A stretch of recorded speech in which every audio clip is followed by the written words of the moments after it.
ચુંબકીય પદાર્થો અને બિનચુંબકીય પદાર્થોને ઓળખવા માટે આપણે વિવિધ વસ્તુઓ ભેગી કરી.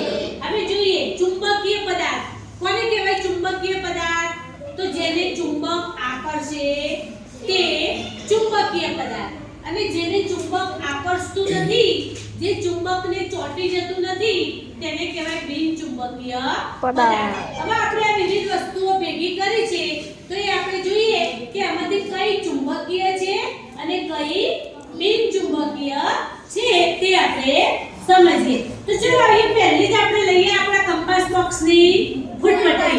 કંપાસ બોક્સમાં આવેલું આપણું સાધન ફૂટપટ્ટી, માપપટ્ટી. જોઈએ કે ચુંબકને ચોંટે છે? જો ચોંટે છે? ના, ચોંટતી નથી. તો આ કેવો પદાર્થ કહેવાશે? કેવો? Okay, very good. ચલો હવે બીજું આપણું કંપાસ બોક્સનું સાધન છે પરિકર. બીજું આપણું કંપાસ બોક્સનું સાધન છે પરિકર.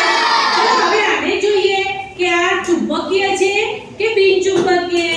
ચલો જો કેવો પદાર્થ કહેવાશે?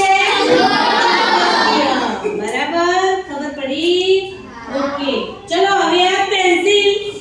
ચલો જો પેન્સિલ ચોંટે છે તો કેવો પદાર્થ કહેવાશે? પેન્સિલ.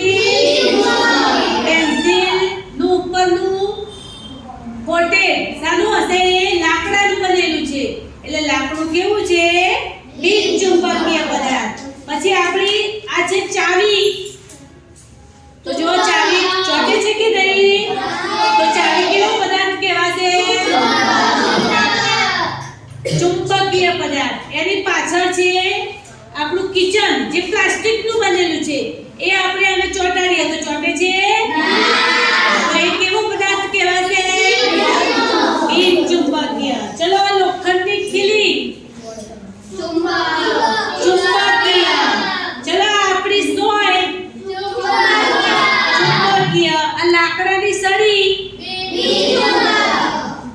પેન. ચલો 5 નો સિક્કો. બિનચુંબકીય. ચલો આપણો રૂપિયાનો સિક્કો.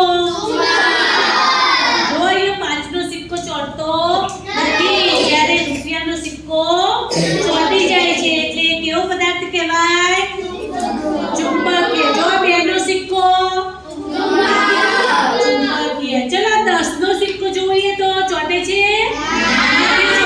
તો એ કેવો પદાર્થ છે? બિનચુંબકીય. ચલો ખબર પડી તમને? ચલો આ સ્ટીલની ચમચી ચોંટતી નથી, તો સ્ટીલ કેવો પદાર્થ કહેવાય? બિનચુંબકીય. ચલો ખબર પડી તમને ચુંબકીય બિનચુંબકીયમાં? ઓકે, ચલો